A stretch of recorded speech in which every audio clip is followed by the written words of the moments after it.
अस्सलाम वालेकुम। आज की वीडियो में मैंने बात करनी थी कि अगर आप स्टूडेंट हैं, क्योंकि मैंने 2-3 वीडियोज़ पहले बोला था कि मैं एज़ अ स्टूडेंट का एक पैकेज लेके आ रहा हूँ। तो अगर आप स्टूडेंट हैं और आपके पास अगर 50,000 रुपीज़ की इन्वेस्टमेंट है, तो आप स्टॉक मार्केट में बिस्मिल्लाह करें। मैं एक ऐसा फ़ॉर्मूला लेके आया हूँ कि आप 50 से 78 तक आराम से चले जाएँगे, लेकिन इसमें बहुत माइनर रिस्क है, मतलब कि आपके पैसे डूबेंगे नहीं इंशाल्लाह। अगर आप मेरी स्ट्रेटजी के मुताबिक चलेंगे। मैंने आगे एक टेबल बनाया है, बहुत प्यारा टेबल है, वो आप समझें और वो रोज़ उसमें खेलें। आपने हर दिन के हिसाब से कि आज के दिन आपने 5 ट्रेड्स करनी है, 6 ट्रेड्स करनी है। ट्रेड मतलब कि इतने का लेना है, इतने का सेल करना है, और वो जब इकट्ठी ट्रेड्स करेंगे तो पूरे दिन के हिसाब से आपके ऊपर एक ही दफ़ा आई थिंक सीजीडी टैक्स लगता है, वो आ जाया करेगा। उसका भी मैंने पूरा लिखा हुआ है, क्योंकि 2-3 वीडियो में मैं सीजीडी टैक्स इग्नोर कर रहा था, मुझसे भी गलती हो रही थी। इस वाले में मैंने सीजीडी टैक्स का मेंशन किया हुआ है कि इतना टैक्स कटेगा तो इतना प्रॉफिट बनेगा आपका। तो उसके हिसाब से मैंने जब पूरी कैलकुलेशन की है, तो 50,000 से लेके 78,000 तक आराम से जा सकते हैं। लेकिन इसमें मैं आपका बहुत रिस्क बचा रहा हूँ, मतलब कि ये जो 50,000 है ना,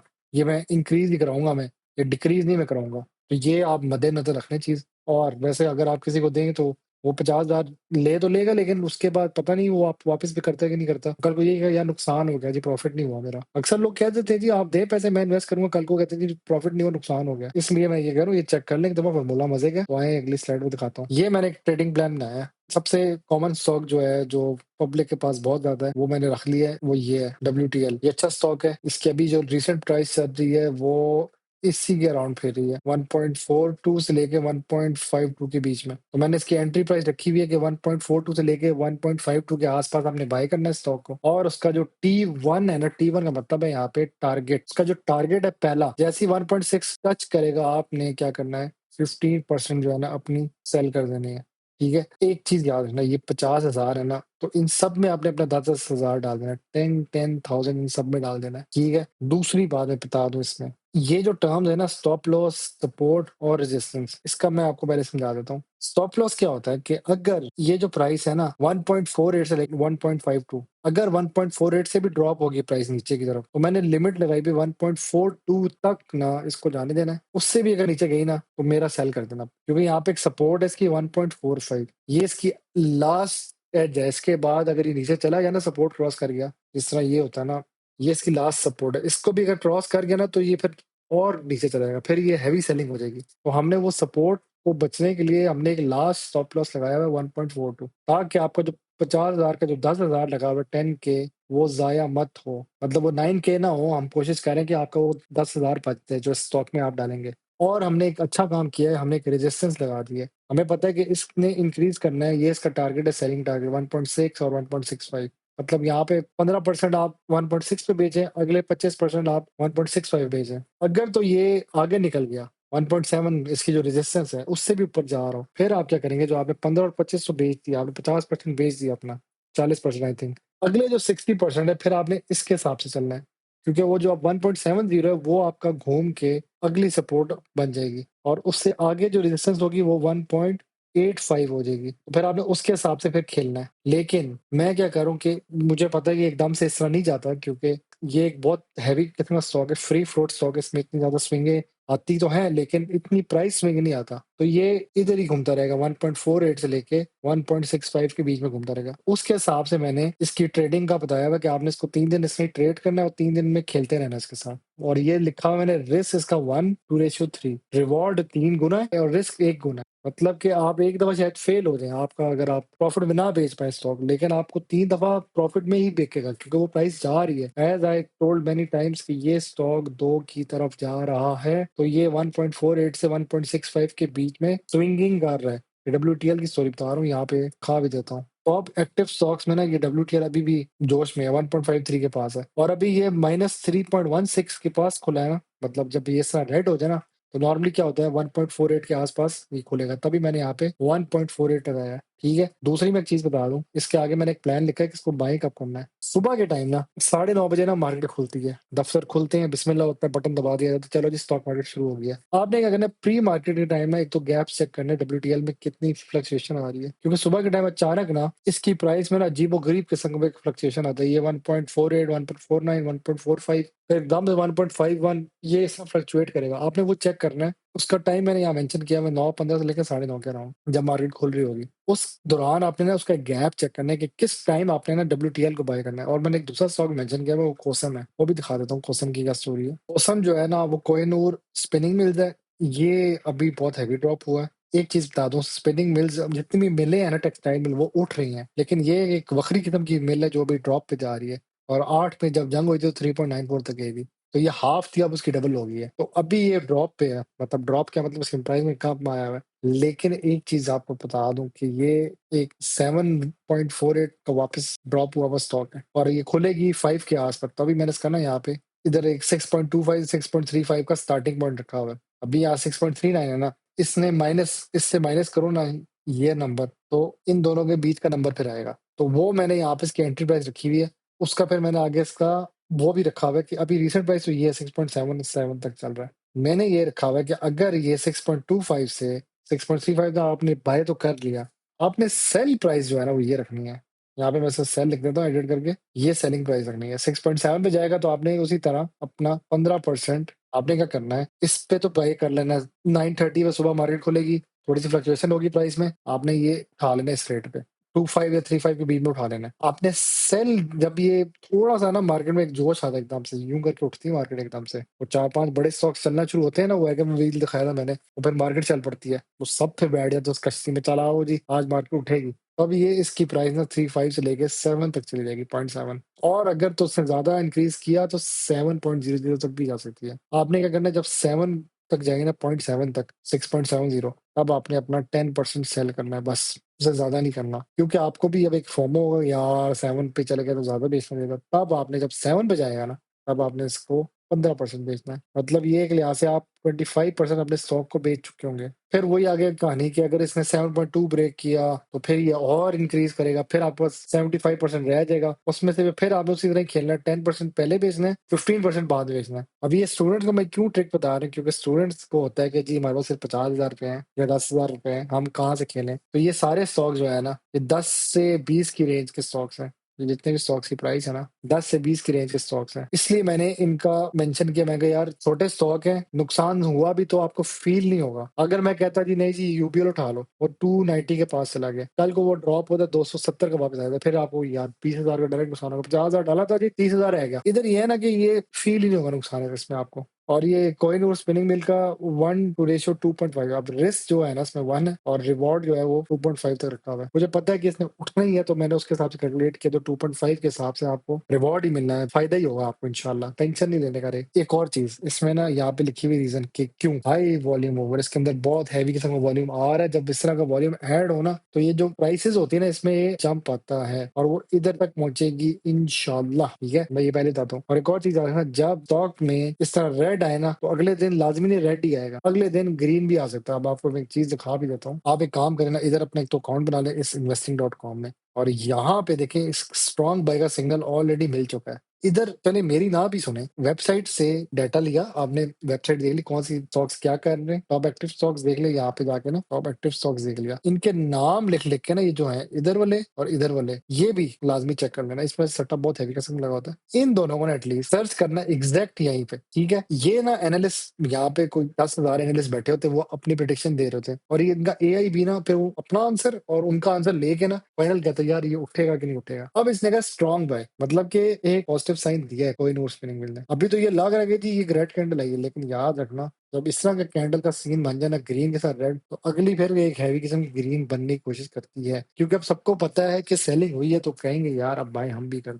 तो ये एक बाइंग कैंडल का एक चांस दे रहा है इधर एक और, क्योंकि अभी ग्रीन ही रेड पे क्लोज हुई है ना, अगली विल बी इंशाल्लाह ग्रीन। तो इसलिए ये एक बाइंग रेंज में स्टॉक आ गया। तो इस यहाँ पे मैंने मेंशन भी किया हुआ है इधर कि सुबह के टाइम आपने 9 9:30 के अराउंड आपने इन दोनों पे नजर रखनी है। और सबसे अच्छी एंट्री जो है ना डब्ल्यूटीएल की, वो है 10 से 11:30। उस टाइम क्या होता है, पीक पे लिक्विडिटी हो रही होती है। ठीक है, लिक्विडिटी का मैंने उस दिन बताया भी था कि ये एक सॉलिड है, इसको पिघलाओगे तो लिक्विड बन जाएगा। मतलब कि कभी कभार क्या होता है कि एकदम से वॉल्यूम निकलना शुरू हो जाता है, ठीक है, तो वो लिक्विडिटी हो जाती है उसमें। इसमें क्या है, लिक्विडिटी पीक्स मतलब कि वॉल्यूम में ऐड अप हुआ है तो लिक्विडिटी का पीक आ गया, जिसमें ये वो कह रहा है कि जब पीक आए ना फिर प्राइस में मूवमेंट तेज आती है। जब ज्यादा लोग आएंगे ना तो प्राइस में बहुत ज्यादा खिंचाव आएगा, ऊपर जा रही है नीचे जा रही है, जिसको हम अक्सर यहाँ पे स्टॉक मार्केट की जुबान में तेजी या मंदी कह रहे होते हैं कि जी आज बहुत तेजी आई हुई है, आज बहुत तेजी से ग्राफ जा रहा है। तो मंडी आई हुई है, आज ना बहुत सस्ती प्राइस पे स्टॉक्स मिल रहे हैं। ये दो टर्म्स याद रख लें, ये देसी जुबानों में अक्सर लोग बोल रहे होते हैं। ये पुराने लोग बोलते थे I don't know the new people they speak this term और नो, तो वो कंफर्म मुझे कर दें कमेंट्स में। फिर मैंने एक और चीज बोलनी है जो मैंने, ये तो चलो मैं बता दिया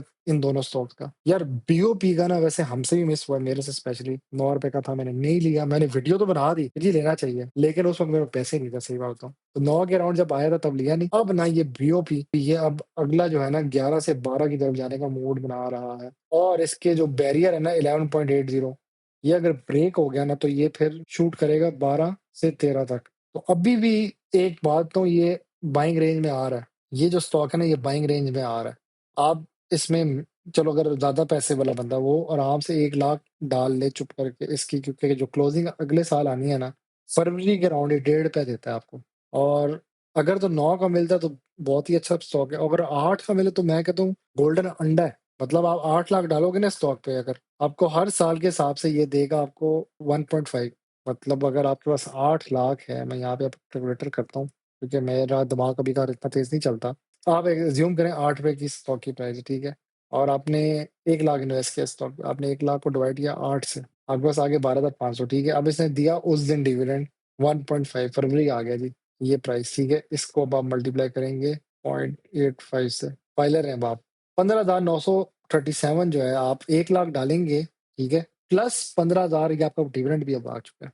और ये हर साल करे ना तो आई थिंक 15 × 8, तो ये नहीं 15 × 7 करे ना तो 7 सालों के अंदर ना ये आपके पैसे पूरे कर देगा। लेकिन इसमें एक चीज हम मिस कर रहे हैं, वो ये मिस कर रहे हैं कि ये आपने चलो 1 लाख इन्वेस्टमेंट की थी इसमें, ठीक है, आपके 1 लाख मैंने कहा रिटर्न ऑन इन्वेस्टमेंट में करवा रहा हूँ अभी, आपका ROI किस तरह रिसीव होगा वो मैं बता रहा हूँ आपको।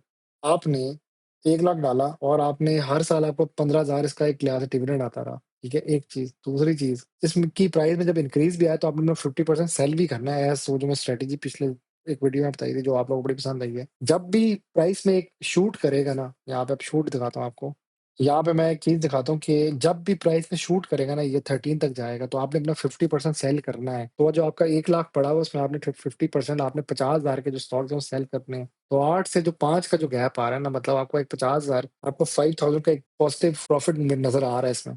आपने यहाँ कहीं बाय किया होगा इसको 8 के आसपास, ये इधर इधर आपने बाय किया होगा। जो जैसे ही 13 टच करेगा ना 13.4, वो ये मार्च 13 के आसपास इसकी प्राइस इस पीक पे जाएगी, तब आपने सेल करना होगा, ठीक है। वो स्ट्रेटेजी जो है ना 50% आपने डिविडेंड खाना है, 50% सेल करना है, और आपने रीबाय करना है जब इसने ड्रॉप होना वापस 8 के आसपास, तब आपने बाय करना है। तो यार बीओपी हमसे मिस हुआ। और इधर ना अब बीओपी का मैंने यहाँ पे जो मेंशन किया हुआ है, क्योंकि मेरा जो मेन एम है कि 50,000 के अंदर इसका पोर्टफोलियो तैयार करना है। एक स्टूडेंट आया जी मेरे पास, यार वैसे वो एक मोबाइल बेचने वाला बंदा बड़ा मजा कहता है स्टूडेंट के लिए स्पेशल पैकेज है जी, वो थोड़ा दिमाग में मेरा भी आ रहा है कि स्टूडेंट्स के लिए पैकेज निकालो।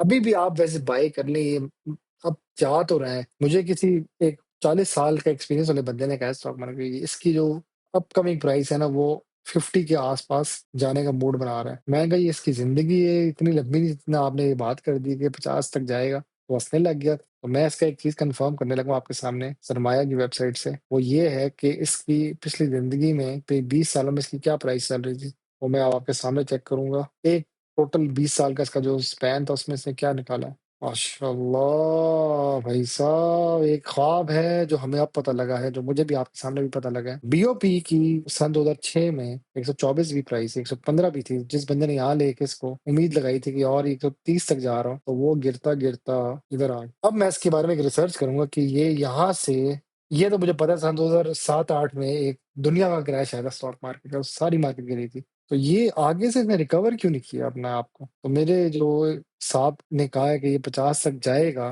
तो ही हैज स्टडीड स्टॉक। वो 1998 से 1993 से वो इस मार्केट को देख रहा है, मेरे पैदा होने से पहले को देख रहा है वो इस मार्केट को। उसको पता है, उसने कोई एक सोच के बताया होगा कि ये 50 तक जा रहा है। तो इसलिए अगर अभी आपको 10 का भी मिलता है तो आप ले लें, क्योंकि उसकी जो रैंडम प्राइस है वो 10 के आसपास भी ठीक है, वो बुरी नहीं है। तो यहाँ पे मैंने बीओपी का इसलिए मेंशन किया 10.6 पे आपने एंट्री मारनी है। 11.3 पे आया तो आपने 10% सेल करना है और 6 पे आया तो 15% सेल करना है। आपने इस तरह 4 से 6 दिन खेलते रहना है। तो ये 1 टू रेशियो 2 के मामले में रिस्क और वो है। अब यहाँ पे ओवरसोल्ड कंडीशन है यार, इसका ना मैं एक दफ़ा कन्फर्म करूँ एआई से, आपके सामने लिखता हूँ, if a stock is in oversold condition, will it increase in price next day और डिक्रीज़? बस ये मुझे एक दफ़ा कन्फर्म करने दें, क्योंकि यार देखो मैं भी आपके सामने ही सीख रहा हूँ।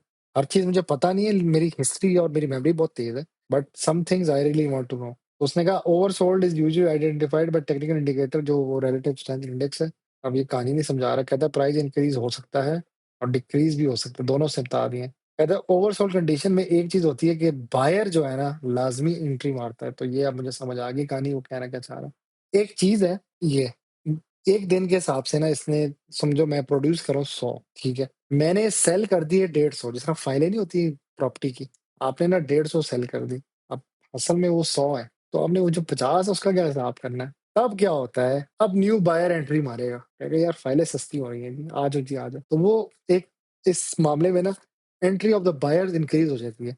फिर जब entry of the buyer increase होती है तो ग्रीन कैंडल्स जो है ना, जो मैंने यहाँ दिखाई हैं आपको, इस तरह की ना ग्रीन कैंडल्स फिर ज़्यादा बनती हैं। जब बायर ज़्यादा हो जाए ना, तो ये बड़ी ग्रीन कैंडल होती है, रेड फिर छोटी हो जाती है। जब ये सिनेरियो होता है ना, फिर क्या होता है, जब इस तरह का सिनेरियो हो जाए, फिर स्टॉक की प्राइस में पॉजिटिविटी आती है, इंक्रीज़ आता है, प्रॉफिट आता है, प्लस की तरफ जाता है। तो इसलिए यहाँ पे ये लिखा हुआ ओवरसोल्ड कंडीशन है, तो ये स्टॉक इंक्रीज़ करेगा। कल के दिन it will open with positive, यहाँ पे भाई 5.51 ओवरसोल्ड कंडीशन है, तो ये पॉजिटिव की तरफ जा रहा है। अब अगला जो दिन होगा ये खुलेगा 11.5 के आस-पास, क्योंकि आज तारीख 1 है तो कल 2 होगी। अगर तो मार्केट में करेक्शन नहीं आती, क्योंकि 2-3 दिन से नॉन स्टॉप ये ग्रीन जा रही है, तो एक करेक्शन या साइडवेज़ होगी। साइडवेज़ में क्या होता है, एक दफा पॉजिटिव होगी, एक दफा नेगेटिव भी होगी, तो दोनों साइडवेज़ होगी तो ही बीच स्टेलमेट करके दोनों। तो ये 10,000 जब आप डालेंगे तो इसी प्राइस पे अगर आपको मिलता है तो आपने बाय करना है। यहाँ पे मैंने लिखा हुआ भी है कि आपने एंट्री कब मारनी है और एग्ज़िट कब मारनी है। आपने एग्ज़िट मारनी है 2:30 से 3 बजे के अराउंड, क्योंकि उस टाइम क्या होता है, आपने सुबह ही सुबह एंट्री तो मार दी बीओपी में। एग्ज़िट जो है आपने 2:30 से 3 के अराउंड मारना है। उसकी रीज़न ये है कि आपने इंस्टीट्यूशनल, यहाँ पे ना आपको पता है जो बड़ी इंस्टीट्यूट्स होती है ना, वो फिर पंगा करते हैं मार्केट में आके, इस टाइम 2:30 से 3 बजे के अराउंड। उन्हें पता है कि हम जैसे जो इंडिविजुअल है ना, वो सुबह 9:30 बजे देखेगा मार्केट, मैक्सिमम 12 बजे तक वो वॉच करेगा, 2.5 घंटा, 2.5 से 3 घंटा, 3.5 घंटा। उसके बाद नहीं वो देखेगा। अब दोपहर होगी वो सो जाएगा, ज़ोर की नमाज़ कैलूला फरमाएगा, वो या तो ऑफ़िस में ही होगा, थोड़ी सी देखेगा फिर फ़ोकस नहीं करेगा। ये जो सुबह का जो मेन टाइम होता है वो सबसे पीक टाइम होता है, ठीक है? लेकिन उसके बाद वाला जो टाइम होता है ना, उस टाइम ना आपको पता है इंस्टीट्यूट खेल रहे होते हैं मार्केट में। उन्होंने भी बाइंग की होती है शुरू में, उसके बाद वो सेलिंग शुरू कर देते हैं। 2:30 से 3 बजे के अराउंड वो सेलिंग करते हैं। तो आपने एग्ज़िट ढूँढना है अपना, मतलब कि आपने जब इतने का बाय किया ना 10.6 का, तो आपने एग्ज़िट इधर ढूँढना है। आपको जैसे ही 11.30 का मिला, आपने बेचना है 15%, 10% बेचना है पहले वाले में, 15% बेचना है दूसरे वाले में। उसके बाद अगर ये ब्रेक किया तो फिर 15% बेचना है, और उससे भी आगे वाला ब्रेक किया तो फिर आपने ये 11 पॉइंट, फिर तो 12 तक चला ही जाएगा ये इंशाल्लाह। तो ये आपने कहानी चलानी है 4 से लेके 6 दिन तक, वो भी लिखा हुआ है। उसके बाद है ट्रीट क्या है यार, वो जो हम शेविंग वाला ब्लेड नहीं, उसकी एक कंपनी है, उसपे एक बहुत हेवी किस्म का सट्टा चल रहा है, वो भी दिखा भी देता हूँ आपको। कुछ कंपनीज पे ना मुझे हंसी आती है देख के, यार ये अभी तक तो चल रहे हैं, मतलब कंपनी चल रही है लेकिन उनका स्टॉक जिंदा है भाई। बहुत हेवी किस्म का इसमें एक रेड आया हुआ है, तो मैं ये रेड जब आता है ना तो मैं हमेशा एकदम कंफर्म करता हूँ कि क्या सीन है, तो यहाँ मैं लिखता हूँ ट्रीट।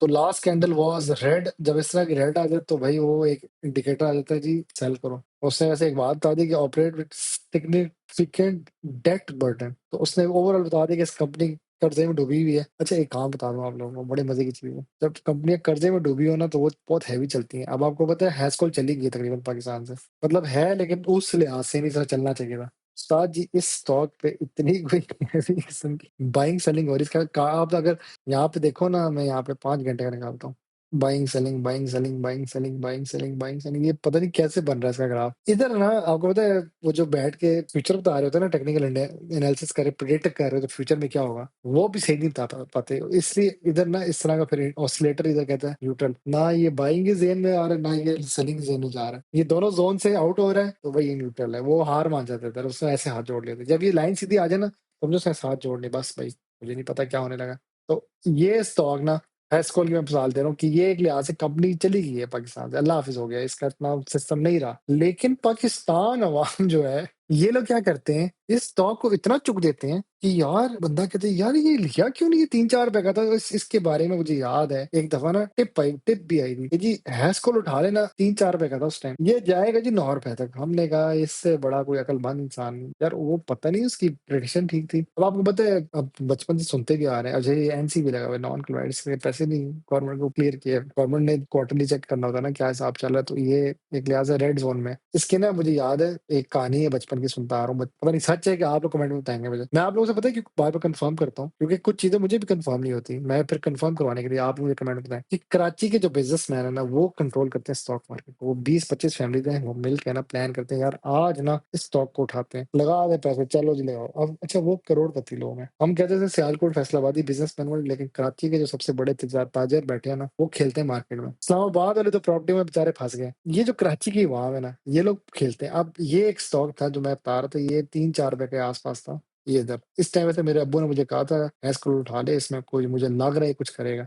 मैं कहा अब्बू जी ये तो सुने कंपनी जा रही है पाकिस्तान छोड़ के, यही तो कंपनियां होती है जो चलती हैं। मैं कहा आपको कैसे पता? कहते बेटा ये ना एक्सपीरियंस से आती है बातें। उनका 30 साल से एक्सपीरियंस है इस मार्केट में, वो मुझे बता रहे थे कि बेटा इसको उठा ले। मैं कहा अब्बू ये बहुत खतरनाक स्टॉक है। मैंने असल में ये उठाया था एक दफा इधर कहीं, ये बताता हूँ इधर, तो मैंने इसको बेचा था नुकसान में, इधर कहीं आके 2 लाख डाला था तो मैंने 1.5 लाख करके निकाला। तो मैं डर गया था इस स्टॉक से उस वक्त, तो मेरे अंदर एक फियर आ गया था यार इससे बच कर रहना। लेकिन अब्बू मुझे कह रहे थे जब इतना ड्रॉप हो गया लोवेस्ट पे आ गया, अब्बू उनका इसको उठा ले। मैं कहा अब्बू डर लग रहा है, पहले भी नुकसान हुआ है फिर करूंगा नुकसान। कहते देख ले भाई मेरी तेरी मर्जी है, मैंने तुझे बता दिया। और वो आज मैं भुगतता हूँ इस बात को। उसके बाद क्योंकि ये उठा था यार, जो मतलब बड़े ग्राफ्स देखते हैं ना वो हम अभी बच्चे ना अभी सीख, हमें अब से सीख ही रहे हैं। शायद हम, मेरी भी इंशाल्लाह अगले 5 साल तक ऐसी प्रेडिक्शन होंगी जो ठीक होंगी। वैसे प्रेडिक्शन ठीक भी थी, मैंने उसको कहा था कि WTL जाएगा 2 तक, मैं इनका 1.7 पे सेल करना, नहीं किया लोगों ने। मैंने जो कुछ स्टॉक सब बताया था वो आज के दिन में माशाल्लाह से ज्यादा उठे हुए थे। फैसल बैंक उठा था आपका, एमसीबी उठा था आपका, यूबीएल बहुत उठा था आपका, एफएफसी बहुत उठा था आपका, पीओएल 590 तक पहुंच गया। तो मैं जो स्टॉक्स उठाता हूँ वो बहुत ज्यादा उठ जाते हैं। वो अब ये नहीं कि मैं तुक्का मारता हूँ, वो अल्लाह ताला की तरफ से भी होता है। ये 7 साल से मैं देख रहा होता तो मैं पता था अब इसकी बारी उठने की, अब इसकी तेजी का मारी, क्योंकि मैंने ग्राफ में ये महीने याद कर लेता हूँ, इस महीने में क्या, मैं आपके काम तो यूं ही चल रहा होता हूँ, लेकिन मैंने याद किया था कि इसने लोवेस्ट मारा था जी जुलाई में, जून जुलाई के आसपास मारा था, 3 चलो अगस्त के आसपास मारा। तो मैं सबके महीने याद कर लेता हूँ, इस टाइम ये लो पे था, इस टाइम भी हाई पे था। और इसको मैं कहीं पे नोट भी कर लेता हूँ कि यार ये ना नजर है इस पे, ताड़ लेता हूँ तो ये इस प्राइस पे आएगा बाय करना। अब इसने ताड़ दिया 6.48 पे, इसको बाय करना बंदा जैसे ही आएगा। तो मार्केट जब गिरेगी, जंग शंग या खुदा ना खासा कोई बैड सीन हुआ तो फिर आपने बाय करना है। तो यहाँ पे मैंने हैस्कॉल को तो नहीं मेंशन किया, लेकिन मैं एक जनरल बता रहा हूँ। मैंने जो दिखाना था आपको स्टॉक, जिसको बात रही थी बीच में, वो ट्रीट थी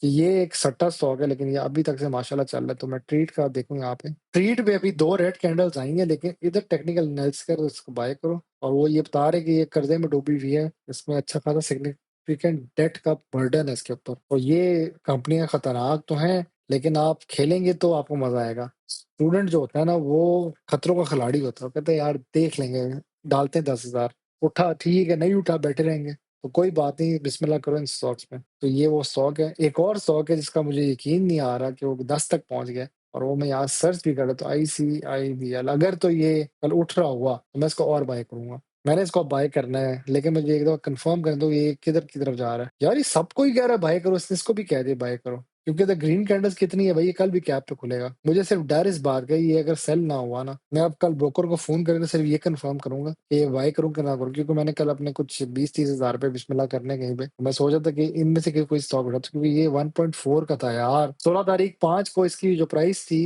1.40 थी, किसी की नजर ही नहीं पड़ी। और उसके बाद ये ऐसे कैप्स चलता गया है कि भाई ये रुका ही नहीं है। मैंने वैसे सुना है कि जिस बंदे ने लिया है वो उससे सेल नहीं हो रहा, मतलब कि नो बडी इज कमिंग, या कैब ऐसा लगा हुआ है कि ये खुलता नहीं है। तो यहाँ पे मैंने इसका भी लिखा हुआ है ICIBL का कि आपने एंट्री प्राइस करनी 10.90 से 11.10, क्योंकि यहाँ पे ये +9, तो ये अगले दिन 11.5 के आसपास खुलेगा, या देखते हैं क्या होता है, 11.8 पे ना खुल जाए। और इसका जो सेलिंग वाला लगाया है तो 11.8 पहला प्रॉफिट, 11.80 जो है इसका पहला प्रॉफिट रखा है, टारगेट नंबर 1। अक्सर वो ग्रुप्स में आता है ना टारगेट क्या है, वो यही पूछ रहे थे, T1 क्या रखा है, T2 रखा है 12.20, तो वो भी लिख दिया मैंने। और उसका स्टॉप लॉस लगा दिया कि अगर इससे कम होती गई तो आपने अपने आप को सेल करके सेव कर लेना है। फिर सपोर्ट लिख दिया कि ये इसकी फाइनल सपोर्ट है, इससे नीचे गया तो फिर वो स्टॉप लॉस से चली जाएगी बात। और 12.50 ब्रेक किया तो 13 की तरफ जाएगी प्राइस, वो सारा मैंने मेंशन किया हुआ है। 4 से 5 दिन आपने खेलना है। रिवॉर्ड ज़्यादा है, रिस्क कम है, बिस्मिल्लाह की ये इसकी एक कहानी ये थी कि इसका जो ओनर है वो बाय बैक कर रहा है। वो जैसे ही अपने पैसे डाल के इसको बाय कर इसकी प्राइस को इंक्रीज़ करवा रहा है। मोस्ट प्रोबेबली इसको 20 तक लेके जाएगा, देखते हैं कहाँ तक जाता है, क्योंकि उसकी जो एक हिस्ट्री है ये 20 तक गया हुआ है ऑलरेडी। आईसीआईबीएल की जो हिस्ट्री है ये 20 तक गया हुआ है 8 में, सन 2008 को। उसके बाद जब दुनिया की मार्केट क्रैश हुई है तो ये भी बहुत गंदा क्रैश हुआ था। उसके बाद ये भी रिकवर नहीं कर पाया बीओपी की तरह अपने आप को। अब यहाँ कोई पीक शो कर रहा है ये वाली। मुझे तो लगता है ये 20 तक जाएगा, तो मैं कल ब्रोकर को फ़ोन करके एक बार कन्फर्म करूँगा स्टॉक का कि यार ये उठाने वाला बनता है कि नहीं बनता। अगर वो कहे हाँ उठा ले, तो फिर मैं उठा लूँगा, अगर नहीं बनता तो फिर मैं नहीं उठाऊँगा। तो यार ये स्टूडेंट के लिए मैंने इस तरह का एक टेबल बनाया हुआ है। आप लोग इस स्टॉक के हिसाब से चलेंगे। आपको अगर समझ आती है, नहीं आती तो कमेंट्स में पूछ लें। रेजिस्टेंस भी लिखी हुई है, इसको ब्रेक किया तो अगले टाइम पे नई सपोर्ट और रेजिस्टेंस बन जाएगी। उसके बाद मैंने यहाँ पे ये लिखा हुआ है कि डब्ल्यूटीएल को आपने सेल करना है 1.6 पे 50% ही। मैं वैसे 15% अब तक का कह रहा हूँ, लेकिन आपने अब खेलना प्रॉफिट के हिसाब से है। आपने फौरन प्रॉफिट कमाना है। 15% वाला ये होता है जो मेरे जैसा बंदा होता है, जो 2-3 साल के हिसाब से चलता है कि यार थोड़ा-सा सेल किया, बैठे रहे, फिर भी हुआ है 16 सेल किया, बैठे रहे। इधर हम डायरेक्ट 50% सेल करें डब्ल्यूटीएल और 25% 1.65 पे। फिर रह जाएगा आपके पास 75%। वो उसके लिए आपका वही बात है 1.70 की देखना, अगर उसको ब्रेक किया रेजिस्टेंस को, फिर ये चलनी पड़ेगी रैली। तो इसलिए इसने 25% लास्ट वाला जो है संभाल के रखा हुआ है। बाकी को उसने कहा है कि आप डायरेक्ट सेल करें 70%। अब यहाँ पे जो मैं बाहर 15% कह रहा हूँ ना, वो तो मैं अपने हिसाब से बता रहा हूँ। लेकिन स्टूडेंट के लिए मैं ये कह रहा हूँ कि क्योंकि उनको चाहिए फौरन पैसा, वो 10 की लेंगे, 12 की बेचेंगे। अब मेरा जैसा बंदा 10 की लेगा, 10 साल सो जाएगा, इसको 20 तक का होने का इंतज़ार करेगा। स्टूडेंट है जल्दबाज़, वो करेगा 10, 12 का है, ले यार सेल कर। तो इसलिए यहाँ पे आपने 70% सेल करना है, जेड़ा भी आया स्टॉक अगला टारगेट है। तो ये जो पहले वाला नंबर है, यहाँ पे जो मैंने ये पहले वाले नंबर लिखे हैं, ये T1 है सारे। आपके जैसे ही इस प्राइस पे आया, आपने 70% सेल कर दिया। और मैंने डब्ल्यूटीएल के हिसाब में बताया कि डब्ल्यूटीएल को आपने 50% करना है, क्योंकि डब्ल्यूटीएल एक रैली पे चल पड़ा है। डब्ल्यूटीएल पहले वाले पे आपने 50 करना है और दूसरे वाले पे आपने 25 करना है और तीसरे का इंतज़ार करना है इसका, क्योंकि ये क्रॉस किया तो उसके बाद अगला जो है 1.85 है। अब आप कहेंगे मुझे कैसे पता है? वो मैंने डब्ल्यूटीएल के ज़माने में ग्राफ दिखाया भी था आप लोगों को। ये उसी ट्रैजेक्टरी को फ़ॉलो करता है। ट्रैजेक्टरी का मतलब ये होता है अगर रॉकेट ऐसे एक ट्रैजेक्टरी में जाता है, तो ये टर्म्स यूज़ की जाती हैं टेक्निकल टर्म्स में कि क्या ट्रैजेक्टरी शो कर रहा है ग्राफ। अब ये जब इस तरह का आ जाए ना ग्राफ, ज़िगज़ैग ज़्यादा हो तो बाइंग सेलिंग बहुत ज़्यादा होती है। इसका अगर मैं यहाँ पे दिखा भी दूँ, अच्छा ये लोग सिग्नल तो दे रहे हैं कि स्ट्रॉन्ग बाय है, लेकिन इसका ट्रैजेक्टरी बड़े मज़े का बन रहा है। ये अप डाउन बहुत ज़्यादा आ रहा है और इसकी लास्ट वाली जो कैंडल है, बहुत छोटी-सी बनी है। अब ये कन्फर्म नहीं हो रही लास्ट कैंडल हाँ, रेड ही है, नहीं ग्रीन बनी, छोटी-सी बनी है। लाइक लास्ट टाइम वॉल्यूम ने एड अप किया है। असल में यहाँ पे हुआ क्या है कि ये बड़े वॉल्यूम्स आए हैं, उसके बाद ये रेड कैंडलों ने उसको कैटर कर दिया। अब क्या हुआ एक छोटी-सी ग्रीन कैंडल मिली, मतलब सेलर बहुत ज़्यादा थे। क्योंकि जब ये इतनी प्राइस पे क्लोज़ होता है ना 1.53 के आस-पास, तो लोग डर जाते हैं, यार ये 1.48 पे चला जाएगा। तो वो लोग अपना प्रॉफिट निकाल रहे होते हैं, निकालो स्टॉप लॉस उनका हिट हो जाता है यहाँ पे, तो ऑटोमेटिक सेल हो चुका होता है। इसकी वजह से सेलिंग भी बहुत ज़्यादा हुई है, लेकिन बायर ने एंट्री मारी है बहुत हेवी किस्म की, तो बायर भी था इस बार, सेलर का स्टॉप लॉस भी लग गया। फिर भी थोड़ी-सी छोटी-सी ग्रीन कैंडल बनी है, जो यहाँ पे नज़र नहीं आ रही, वैसे और ज़ूम नहीं हो रहा है ये। तो डब्ल्यूटीएल की दफ़ा आपने बस ख्याल करना है कि 50% पहला, उसके बाद दूसरा 25% तो 75 हो जाएगा, उसके बाद आखिरी वाला 25% है, तो वो 1.7 इसलिए इसने लिखा है आखिरी में कि अगर तो वो आपका ये स्ट्रॉन्ग वॉल्यूम है, तब आपका फिर एक रैली बन जाएगा। स्ट्रॉन्ग वॉल्यूम मतलब ज़्यादा लोग आ गए ना, 1.70 ब्रेक करेंगे, फिर जाएगा 1.85, उधर ब्रेक किया तो फिर 2 की तरफ गया। वो अब आपने उस हिसाब से देखना है। इसमें लॉस मैनेजमेंट भी यहाँ पे लिखी हुई मैंने कि आप फौरन एग्ज़िट करेंगे, आपको नुकसान होगा, आप फौरन बाहर आ जाएँगे, ताकि आपका 50,000 जो है, वो 40 या 30,000 ना रह जाए। इसलिए मैंने लिखा है immediate exit if any stocks hit the stop loss. यहाँ पे स्टॉप लॉस की प्राइस भी लिखी हुई है। मतलब आपकी एंट्री का 1.48 की होगी और उस दिन ये हुआ कि रौला पड़ गया जी हुकूमत का, तो बिल नहीं पास हो रहा जी, जिसकी वजह से जी मार्केट सारी क्रैश होने लगी और 1.42 हुआ है, आपने सेल कर दिया। आपने कहा यार 0.05% नुकसान मुझे नहीं होता, तो मैं सेल कर देता हूँ फौरन। तो वो एक सेल की प्राइस यहाँ पे सबकी लिखी हुई है। तो ये मैंने इस तरह का एक टेबल बनाया है और इसमें एक और चीज़ है, ये तो लिख दिया पॉज़ ट्रेडिंग फॉर 24 आवर्स। आपने उसमें ये लिखा हुआ है अगर तो आपको नुकसान हो जाता है, आप नहीं चल पाते इस ट्रेडिंग मेथड से जो मैंने बताया, फिर आप 2 दिन ज़रा पॉज़ करें ट्रेडिंग को और अपने लॉसेस के हिसाब से कंसेक्टिव लॉसेस को पॉज़ करें ट्रेडिंग उसी वक़्त, और मेरे ख्याल से फिर न्यू प्लान बनाएँ अपने दिमाग में कैसे इसको लेके चलना है। फिर यहाँ पे मैंने ना जुलाई से लेके दिसंबर तक का एक टेबल बनाया है, जिसमें आपका पैसा जो है ना पहले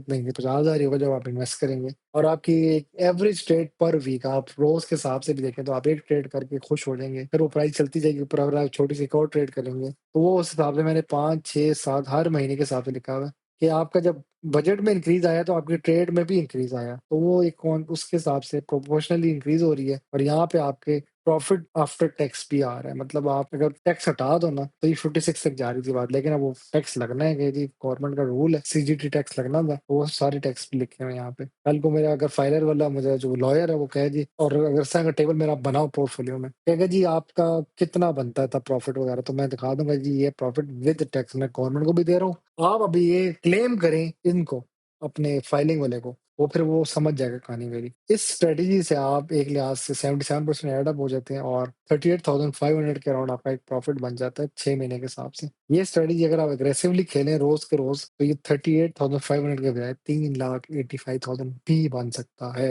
अगर आप कहते हैं तो मैं आपको इस तरह की भी स्ट्रेटेजी बना के दे सकता हूँ कि आप 6 महीने के अंदर 3,85,000 स्टॉक्स के through, day trading, swing trading के थ्रू कमा सकते हैं। तो कमेंट में आप बताएं, मैं आपको बना के दे सकता हूँ और ये कोई मुश्किल चीज़ नहीं है। ये रॉकेट साइंस नहीं है। जितना मैं स्टॉक्स को ऑब्ज़र्व करता हूँ तो उस हिसाब से मुझे पता है कौन सा स्टॉक कब उठ रहा है। मैं अपनी तारीफ़ नहीं कर रहा यहाँ पे, मैं वैसे एक बात करूँ कि मैं जिस तरह आप लोग जिस तरह डूम स्क्रॉलिंग करते हैं ना फेसबुक, इंस्टाग्राम पे, उस तरह मैं स्टॉक्स ही कर रहा होता हूँ। वही ये तो इतने का तो इतना कैसे हो गया? उस हिसाब से मेरे दिमाग कह रहा था यार ये उठेगा और अल्लाह का शुक्र है, अल्लाह ताला और सबको मैं कह रहा हूँ अल्लाह ताला सबको ही वो बनाए, इंटेलिजेंट बनाए। मेरी अल्लाह का शुक्र है प्रेडिक्शन 2-3 दफ़ा बड़ी फिट निकली हैं। मैंने कहा ये उठेगा, ये बैठेगा। जिसका कहा उठा वो वाक़ई उठा, जिसका बैठेगा वो बैठा। अल्लाह को उस दिन बैठ गया, वाक़ई बैठ गया। तो ये इस तरह अब आप लोग भी सीखेंगे रोज़-रोज़ के टाइम से ना, आप स्टॉक को देखें, इंक्रीज़ होती है, आप खुशी मनाएँ, डिक्रीज़ होती है, आप मौका ढूँढें बाय करने का, वो आपने खेलना है। तो यहाँ पे मैंने सिर्फ़ कम कम्युलेटिव भी लिखा है कि इसके बाद जो आपका टैक्स कटने के बाद जो थोड़ा बहुत बचा वो एक्यूमुलेट होके इसके अंदर ऐड हो गया, वो फाइनल आपका प्रॉफिट हो जाएगा। तो आप 50,000 से शुरू होंगे, 88,500 तक जाएँगे, लेकिन आपका टैक्स काट के आप इधर तक रह जाएँगे, 78,000 के साथ में आ जाएँगे 6 महीने के हिसाब से। ये एग्रेसिव तो नहीं है, ये एक माइनर रिस्क, लेकिन फिर भी एक स्ट्रेटजी बन गई आप। कोई टैक्स कटा और ये वैसे यार टैक्स का बड़ा रोल है। इसको किसी तरह ना बायपास करना है, तो किसी को पता तो कमेंट सेक्शन में बता सकता है मुझे ये वाली बात। तो यहाँ वीडियो मैं क्लोज़ करता हूँ। मिलते हैं इंशाल्लाह अगली वीडियो में।